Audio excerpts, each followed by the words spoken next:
dia, irmãos, amados, pela graça do Senhor, estamos aqui novamente reunidos em esse corpo do Senhor, que não é contado pela sua quantidade, mas pelo grande amor e pela misericórdia que o Senhor tem derramado sobre nós. Amém. Louvado seja esse Senhor, que nos guarda em todos os sentidos. E nós precisamos, inclusive, tomar consciência de como o Senhor é maravilhoso e temos um coração grato a Ele. Então, em temor e tremor, estou diante do Senhor nessa oportunidade para que nós possamos compartilhar algo que o Senhor tem desejado que nós o façamos. Amém. Irmãos, o texto que nós vamos conversar um pouco sobre ele hoje é Mateus 11, de 25 a 30, que é um texto amplamente conhecido de todos, né? E que ali tem muitas pepitas que nós podemos, ao longo do tempo, ir cavando e tirando cada dia mais coisas, mais pérolas, mais pepitas de ouro dali. Ok? Então, hoje a gente vai trabalhar um pouco nesse texto, né? Vai ser bem breve, e posteriormente todo mundo possa também fazer um acréscimo na mensagem, e nós possamos compartilhar de uma forma mais participativa. Eu não sei se nessa tonalidade que eu estou falando é o bastante para o... Ok. Vamos lá então. Mateus 11, de 25 a 30. Por aquele tempo exclamou Jesus: graças te dou, ó Pai, Senhor do céu e da terra, porque ocultastes estas coisas aos sábios e instruídos e as revelastes aos pequeninos. Sim, ó Pai, porque assim foi do teu agrado. Tudo me foi entregue por meu Pai.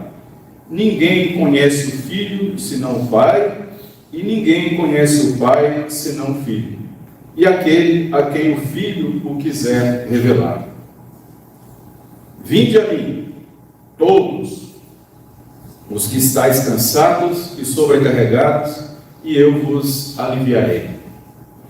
Tomai sobre vós o meu jugo e aprendei de mim, porque sou manso e humilde de coração, e achareis descanso para a vossa alma, porque o meu jugo é suave e o meu fardo é leve. Irmãos, o Senhor faz muita... Às vezes eu me perguntei, né, por que o Senhor parece que está num assunto, né? Ele está falando de graças eu te dou, ó Pai, de repente ele fala, olha, vinde a mim, né? Porque é um chamado, irmãos, para uma comunhão. Então, antes de tudo, ele fala que, primeiro, ele dá graças para que nós tenhamos uma consciência plena de que esse Pai, esse Senhor, Ele é o Senhor do céu e da terra e de tudo que existe. Tá? Ele é esse Senhor. E esse Senhor tem sabedoria o bastante para saber a quem revela e a quem não revela, que é o que Ele acabou colocando no final aqui. E Ele disse que essas coisas, esse povo escolhido, essa mensagem dada, essa revelação feita, esse fato de ocultar as coisas grandes aos grandes e revelá-las aos pequenininhos é do agrado de Deus. Ele diz aqui, sim, ó Pai, porque assim foi do teu agrado. E também, no versículo 27, há uma coisa que nós devemos perceber, que o Senhor quer nos dizer ali, de todo esse organismo que une Ele ao Pai, que ambos são um, essa mesma linha, esse amalgamar, como nós chamamos muitas vezes aí, de estar todos conjuntos e participando do mesmo processo. Então, ele fala que tudo me foi entregue por meu Pai. E ele diz que ninguém conhece o Filho senão o Pai, e ninguém conhece o Pai senão o Filho. Isso quer dizer que há entre Pai e Filho, E fala que ou aqueles a quem o Filho quiser revelar, porque nós tivemos essa graça, nós tivemos esse privilégio de ter o Pai revelado pelo Filho a nós. Né? E nós temos que ter um cuidado muito grande nesse aspecto, para nós não incidirmos no mesmo erro que teve lá atrás. Porque os nossos antepassados lá, o povo hebreu, ele recebeu um Messias, um Jesus, cheio de conceitos, ou preconceitos, né? Vai vir o Messias e ele vai vir assim, assado, né? Vestido assim, falando isso, né? E esse Jesus chegou no meio deles totalmente fora dos conceitos. Tanto que a primeira pregação, até de João Batista, foi: arrependei-vos, porque está próximo o reino dos céus. Ou seja, vocês têm que mudar a forma de pensar, senão eu vou passar aqui, vocês não vão nem perceber. E às vezes vão perceber. Aconteceu isso, irmão? Né? Ou essa questão, porque os conceitos, a linha de raciocínio era em cima de um versículo completamente adverso. Eu nem vou me aprofundar nisso aqui, acho desnecessário. Mas a linha de raciocínio era um outro completamente diferente daquele que o Senhor veio. E o Senhor, para chegar até nós, esse Senhor se esvaziou completamente. Sabe? Se rebaixou ao nível de servidão, para que conseguisse falar conosco e nós tivéssemos um mínimo de entendimento daquela palavra sobre o qual ele falava. Esse versículo 25, 26 e 27, ele nos dá esse tom, sabe? De que nós não devemos ter, primeiro, esses conceitos previamente formados, e que nós devemos ter confiança naquilo que o Senhor escreveu e deixou para nós, para que nós saboreemos. É uma comida pronta, e a única coisa que nós temos que fazer é nos alimentar dela. Amém? Então, aí a gente entra no versículo 28, em que ele diz: vinde a mim, todos que estáis cansados e sobrecarregados, e eu vos aliviarei. Tomai sobre vós o meu jugo e aprendei de mim. Ninguém conhece o Pai senão o Filho, ninguém conhece o Filho senão o Pai, ou aquele a quem o Filho quiser revelar. Aprendei de mim, que sou manso e humilde de coração. E já é uma mudança de conceito. Olha, vocês que estão me ouvindo, o motivo da minha vida, o meu caráter, o meu Pai é isso aqui: manso e humilde de coração. Tá? Eu não vim com uma espada nem com um cavalo branco para libertar vocês do Império Romano, mas eu sou manso e humilde de coração. E se vocês ouvirem isso, crerem, tomarem isso como uma realidade para vocês, vocês acharão descanso, né, para as suas almas. Ou seja, nós temos que mudar a nossa forma que nós vemos e o que nós esperamos desse Senhor no qual nós cremos e pelo qual nós fomos resgatados. Amém? E ele finaliza dizendo: porque o meu jugo é leve, o meu jugo é suave e o meu fardo é leve. Amém? Eu acho que isso aqui é algo que realmente nós voltamos lá para trás, nos versículos que vai de 25 a 27, onde realmente a questão de jugo pressupõe andar junto, lado a lado, carregando, esforçando, um ajudando o outro. O Senhor se coloca nessa posição para conosco. Vamos junto. Vinde, quando? Agora, já, vinde a mim já. E aí a gente se depara com duas palavras que eu acho importante a gente ressaltar aqui mais para frente, que é alívio. O que é alívio e o que é descanso? Irmãos, assim, quantas vezes nós acordamos pela manhã com um cansaço terrível no nosso corpo físico? Não sei se já aconteceu isso com vocês, mas eu escuto isso de muita gente, e eu muitas vezes já acordei, parece que as 8 horas de sono para mim não resolveu nada. né? Um cansaço inexplicável. E você passou quase 7, 8 horas na cama, né? E você percebe que aquilo não é original de musculatura, não é original. Aquilo é algo que vem de uma dor interna sua, sabe? Que aquilo dói de uma forma violenta dentro de você. Tá? E você não consegue achar uma explicação muito lógica para aquilo. E muitas vezes a gente acaba caminhando para uma estrada chamada desespero. E a cada passo que nós damos nessa... Porque às vezes a primeira reação nossa é nós nos anestesiarmos com esse entretenimento, às vezes usamos até a família, usamos redes sociais, né? E a gente tenta fazer um paliativo com nossa força, sabe? Dando uma de cair ali, sabe? Sabe? Eu preciso ir no cinema, né? Porque eu estou muito, né? Não, deixa eu um pouquinho aqui, vou assistir um filme, vou ver uma série. E isso é um efeito anestésico. E a anestesia passa. Ela tem um período de duração. E depois que ela passa, a dor volta. E às vezes pior do que era. Então, o Senhor se prontifica.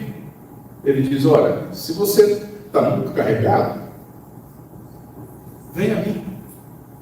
Me procura de todo o teu coração. De toda a tua alma, de todo o teu entendimento, sabe? Porque às vezes nós somos muito entendidos, não é verdade?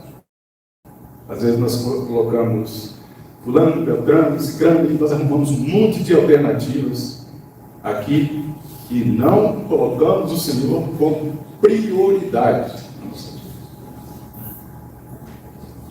Então, irmãos, esse tipo de cansaço, ele é um cansaço profundo, ele não é um cansaço superficial, ele é um cansaço que nos atormenta, ele é um cansaço que dói numa profundidade tamanha que a cada dia que passa nós percebemos que fica mais difícil de nós lidarmos com essa dor, né? E nós acabamos nos esquecendo de algumas promessas que o Senhor fez, porque vocês já raciocinaram com dor, né? Todos nós já tivemos dor e fica difícil de você raciocinar durante o processo dolorido, né? Então, por isso que o Senhor fala em duas palavras aqui, ele fala em alívio e fala em descanso. Porque ele fala, olha, vinde a mim todos, se vocês estão cansados, sobrecarregados, venham a mim, que eu alivio vocês. Depois a gente vai dar o segundo passo, que é o descanso. Porque vocês precisam estar aliviados, porque do jeito que vocês estão, eu não consigo dar descanso. Primeiro eu tenho que aliviar, para depois eu dar descanso. Então, o Senhor, ele é muito, pela sua sabedoria infinita, né? Ele diz que se eu não vou perder tempo de você, porque a tua capacidade de assimilar todo o processo que eu tenho, ela não chega no nível que eu posso pular essa etapa do alívio. Então, primeiro eu tenho que pegar esse alívio. E o alívio está mais ou menos ligado ao seguinte: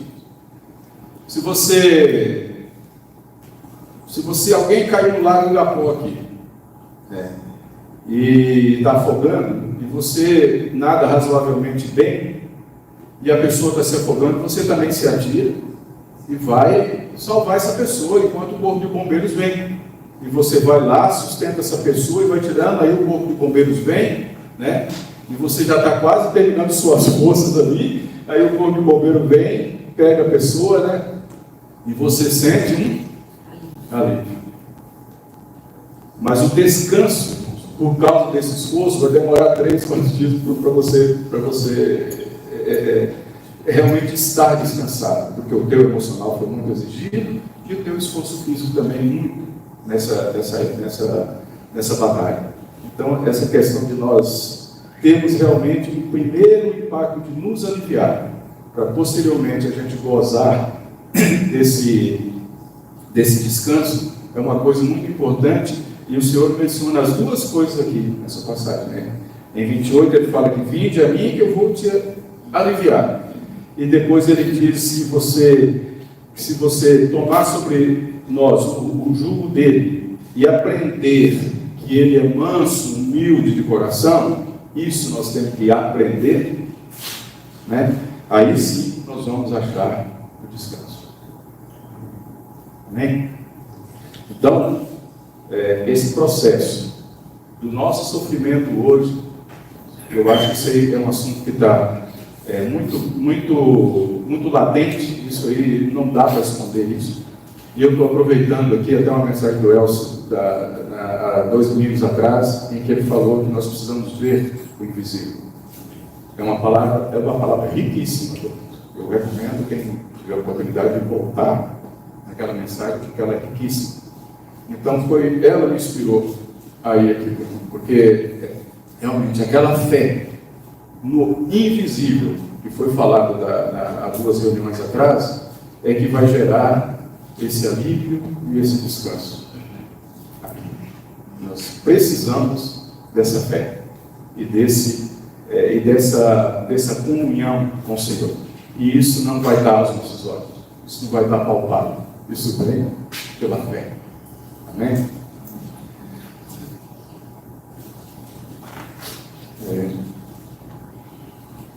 O Senhor faz um convite aqui para a gente, que tem um tripé, que é para a gente, nós devemos nos aproximar dele para nós aprendermos.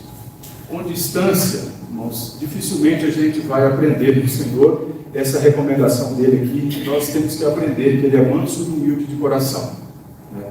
Esse humilde aqui está ligado a uma palavra que é abaixar-se. Eles colocam lá, não é exatamente do grego, sabe, Zé, mas eles colocaram 3 palavras lá, que um é em hebraico, e o outro grego, e eu prefiro não entrar muito nessa seara aqui, mas eu achei muito interessante que essa palavra humilde aqui, ela tem a ver com abaixar-se. Né? Então, muitas vezes nós falamos muito de cima do nosso entendimento, de nossa arrogância, né? E nós não conseguimos abaixar para poder falar com a pessoa e, consequentemente, também ouvir. Então, esse nosso posicionamento, de nós não somos nada, e nós temos que aprender isso do Senhor, tá? É algo relevante e que é colocado de uma forma muito clara e que nós temos que levar isso no nosso viver, porque às vezes nós sofremos por erro de posicionamento. Nós sofremos demais porque nós nos posicionamos mal, sabe? Quando a gente tem que pegar para nós uma conquista do Senhor, às vezes a gente deixa de lado. E quando você tem que ter humildade, por exemplo, a gente se sobrepõe a esse sentimento. Amém? Então, se você for ao Senhor, você conhece também o Pai. Ninguém conhece o Filho senão o Pai, ninguém conhece o Pai senão o Filho. Então, hoje nós estamos aprendendo que nós temos que ter essa comunhão intensa. Lembra lá de João 17? Eu e tu em mim, eu neles, eles em mim, e aí sim nós conseguimos fazer a edificação total dessa igreja. Essa comunhão adequada, né, com o Senhor, com o Pai, com a Trindade Santa, em que nós podemos realmente usufruir de todos os benefícios que isso nos traz, pelas conquistas do Senhor e pelo que a comunhão proporciona.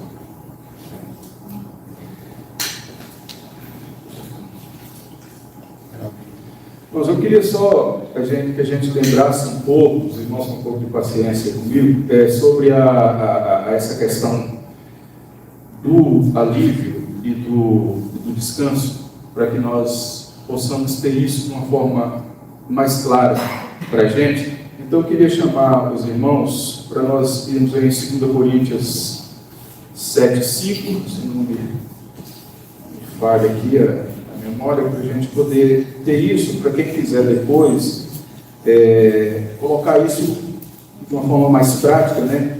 2 Coríntios 7:5.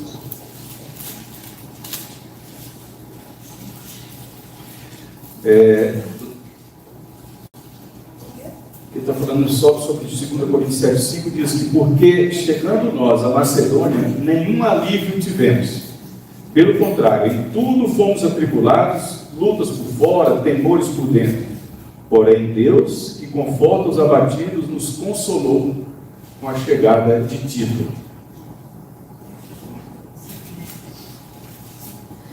Em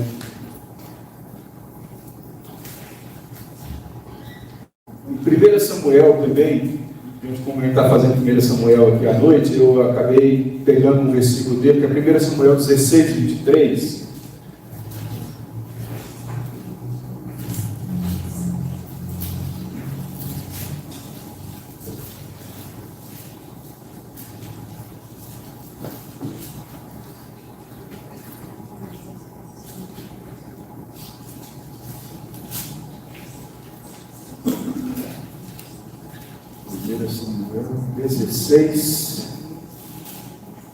Samuel 16,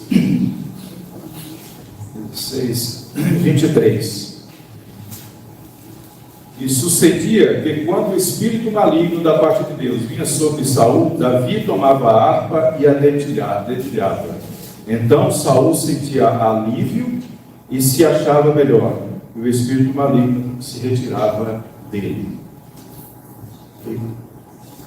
Eu queria passar alguma coisa também com relação ao descanso. Em Êxodo 33, 14.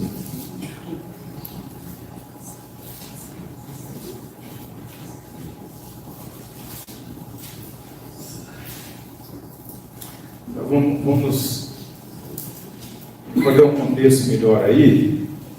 Vamos do 13 até o 13, 14 e 15, só para a gente ter um contexto mais adequado. O 13 diz: agora, pois, se achei graça aos teus olhos, rogo-te, Moisés falando ao Senhor, né? Rogo-te que ele faça saber neste momento o teu caminho, para que eu te conheça e ache graça aos teus olhos, e considera que esta nação é teu povo. Respondeu-lhe: a minha presença irá contigo, e eu te darei descanso. E vamos falar aí no Salmo 23, 2 também. Eu acho importante só a gente deixar isso contextualizado para que nós posteriormente possamos consultar esses versículos aqui. Salmo 23.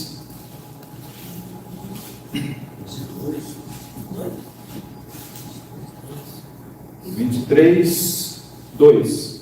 Bom, 23, todo mundo sabe: o Senhor é o meu pastor, nada me faltará. E ele diz: ele me faz repousar em pastos verdejantes, leva-me para junto das águas de descanso. Refrigera minha alma, guia-me pelas veredas da justiça, por amor do seu nome. Mas ele está falando em águas de descanso. E por último, eu queria falar em Apocalipse 14.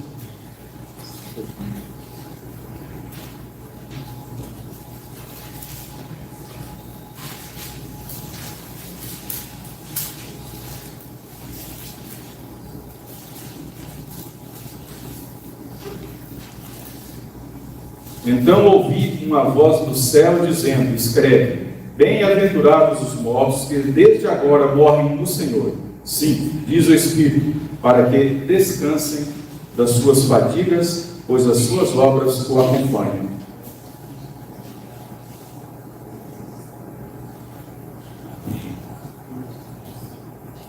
Eu tenho um versículo de Atos aqui, mas ficou meio...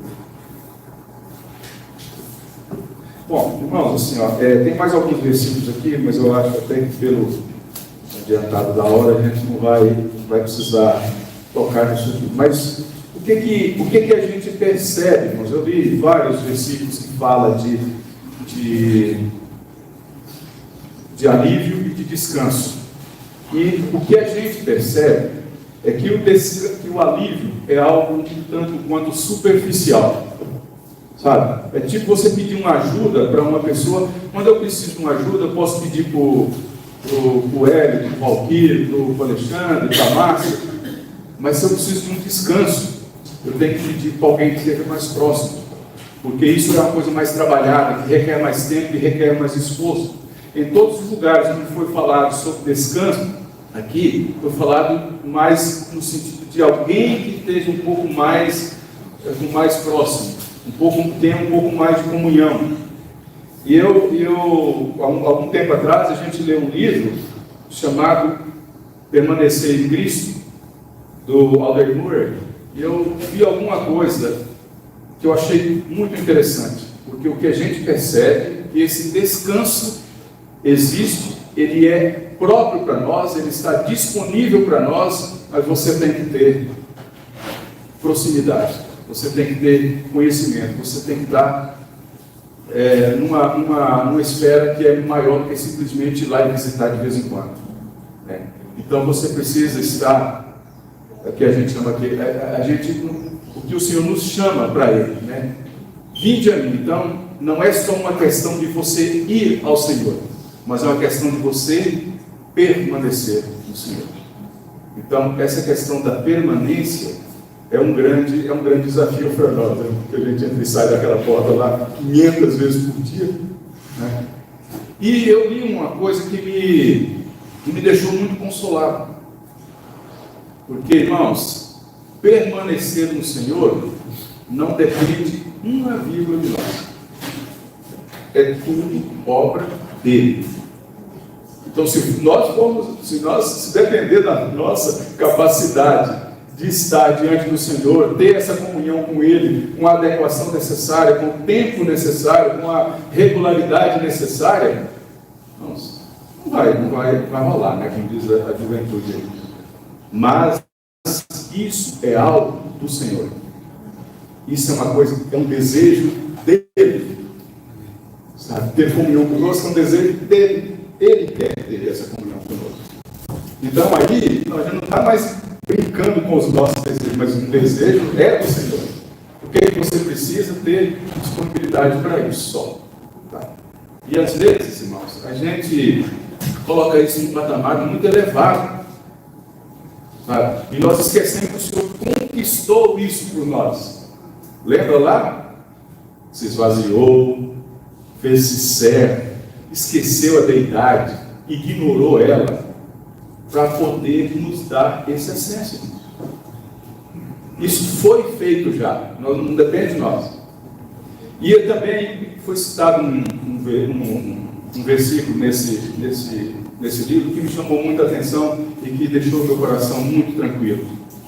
E eu queria passar para vocês que quem está com esse sofrimento, quem está com essa agonia, com essa angústia, eu creio que muita gente, né, esse versículo me consolou muito e me deu, acho que a maioria já sabe, mas eu não tinha visto com esses olhos. Esse versículo é Isaías 27. Deixa eu ver.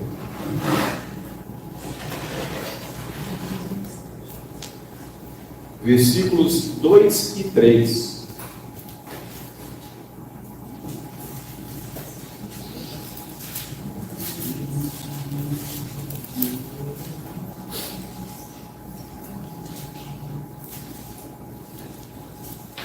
Irmãos, eu queria pedir para que nós lêssemos em voz alta esse versículo, pode ser? Eu acho que nós temos que tomar posse disso que foi escrito lá. Isaías 27, versículo 2 e 3. Naquele dia dirá o Senhor: cantai a vinha deliciosa, eu, o Senhor, a vigio, a cada momento a regarei, para que ninguém lhe faça dano, de noite e de dia eu cuidarei dela. Quem é a vinha, irmãos? Povo, Senhor. E isso é uma promessa violenta, irmãos. E nós temos que pegar isso como uma realidade nossa. Tá? Isso é real. Então, às vezes, nós estamos sofrendo à toa, com muita coisa disponível para nós, e que nós precisamos nos apossar dessas coisas. Tá? E nós levarmos isso para o nosso viver diário. E aí, nós temos algumas outras citações aqui, que eu acho muito pertinente que a gente fala, que nós precisamos ter num mundo em que o negativismo é absoluto, em que as pessoas costumam nos jogar para baixo de uma forma secular, de uma forma violenta, né? Nós encontramos muitas dificuldades aí. Agora, a gente precisa tomar posse disso que o Senhor deixou feito e escrito para nós, né? E Ele disse: olha, eu cuido de você, me pergunta, a cada momento eu te rego. Certo? Irmãos, isso é maravilhoso. Nós pegarmos isso para nós, porque não foi escrito para outra pessoa, não, foi escrito para nós. Amém? Então eu vou pedir permissão só para ler um pouco de algumas coisas, de uma reflexão que ele escreveu aqui, e eu vou ser fiel ao Underwood aqui, porque eu acho que não dá para mudar uma vírgula do que ele escreveu aqui, sabe? Ele diz assim, ó, ele falou: em primeiro lugar, existe um argumento derivado da natureza do homem. Argumenta-se que nosso limitado poder nos impede de nos ocuparmos de duas coisas ao mesmo tempo. Na sua providência, Deus tem concedido a muitos de seus filhos empregos que demandam deles horas de total atenção e tarefas que devem ser executados. Todos nós temos isso, né, no nosso trabalho, no nosso dia, né? Assim, alguns perguntaram como é possível alguém totalmente concentrado na sua tarefa esteja ao mesmo tempo ocupado com Cristo, mantendo a comunhão com Ele. Essas pessoas consideram que a consciência do permanecer em Cristo exige grande esforço e que a mente se mantém ocupada com questões celestiais. Se assim fosse, para gozar a bênção de uma vida nele, seria necessário retirar-se de todos os afazeres do cotidiano. Esse foi precisamente o mesmo erro que levou os primeiros monges a se confinarem em monastérios.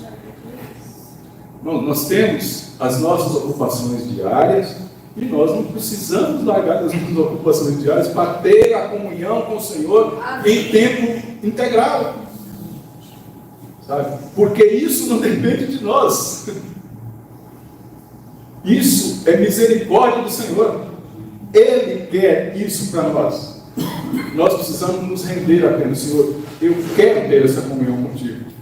Enquanto eu estou analisando o processo, enquanto eu estou lavando o prato, enquanto eu estou varrendo casa, enquanto eu estou dirigindo, enquanto eu estou na lavoura, enquanto eu estou plantando, enquanto eu estou colhendo, eu quero ter essa comunhão contigo.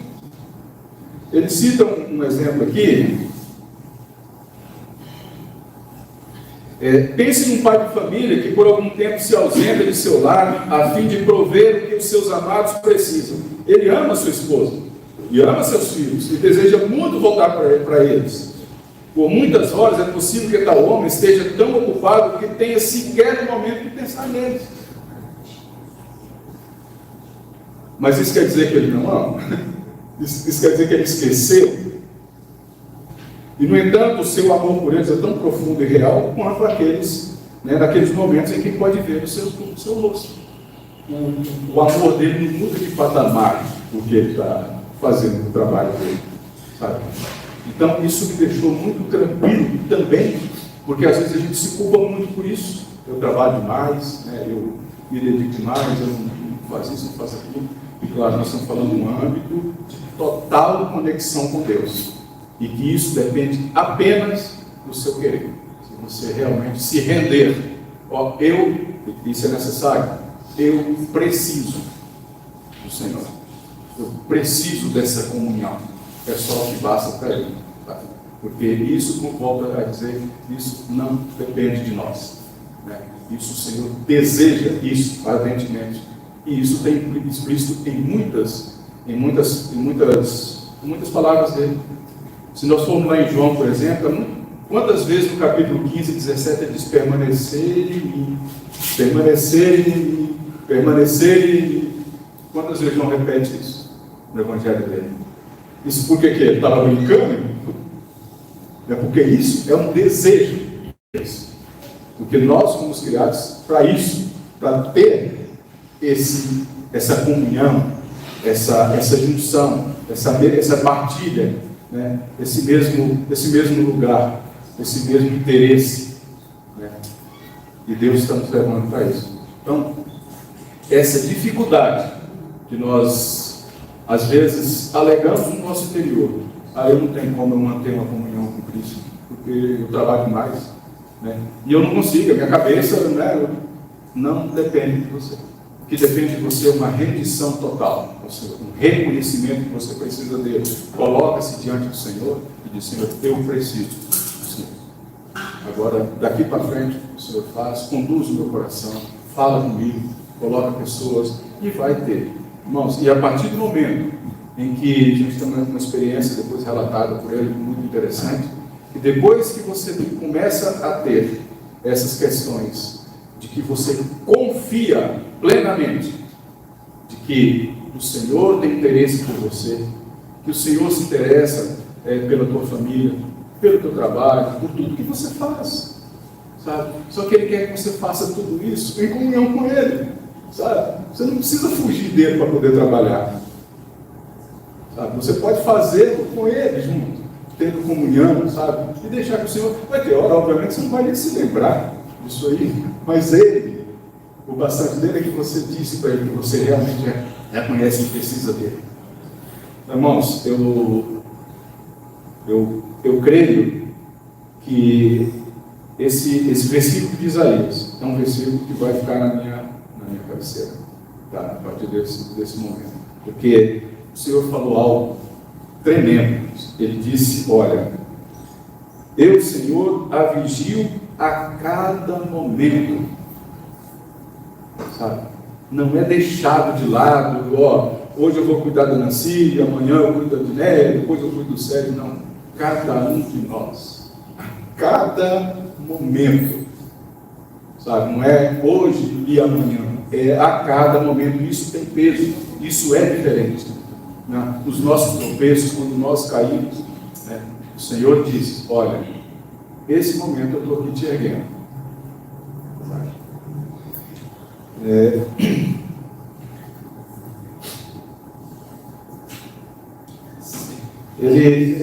Sobre essa questão de nós, às vezes, termos essa influência externa desse mundo secular, que às vezes nos cobra, que às vezes nos pressiona.